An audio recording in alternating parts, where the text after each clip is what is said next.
Ертеңгі күн райын дәл болжау үлкен жауапкершілік. Әрбір болжамның артында атмосфералық өзгерістерді жіті бақылап, мыңдаған деректі саралайтын синоптиктердің еңбегі жатыр. Жамбыл облыстық Қазгидромет филиалында ауа райы қалай болжанады? Тілшіміз анықтап қайтты. Терезеге қарап, ауа райын болжау синоптиктердің жұмысы емес. Бір күн бұрын айтылған болжамның артында мыңдаған көрсеткіш пен үздіксіз бақылау жатыр. Жамбыл облысының синоптиктері ауа райының әр өзгерісін тәулік бойы бақылауда ұстайды. Өңірдегі 21 метеостанция мен 13 автоматтандырылған метабекеттен жиналған мәліметтер арқылы температура, жел, қысым, жауын-шашын мөлшерлері анықталады. Бұл ақпарат әр 3 сағат сайын Қазгидромет орталығына жөнелтіп, спутник бақылау деректермен және халықаралық болжам модельдерімен салыстырылады.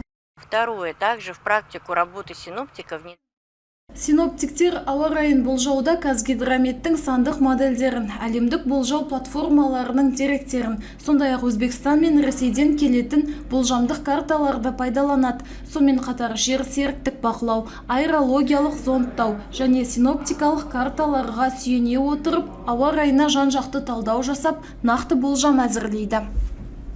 Мамандардың айтуынша, болжам жасауда заманауи технологиялар қолданылғанмен, соңғы шешімді синоптик қабылдайды. Себебі әрбір көрсеткіш жан-жақты талданып, бірнеше дерек көз арқылы нақтыланады. Ал қауіпті метеографикалық құбылыстар күтілген жағдайда тұрғындарға дауылды ескерту алдын ала жарияланады. Назир Кебергенғали, Айдос Қыстаубек, Қордай 24 Ньюс.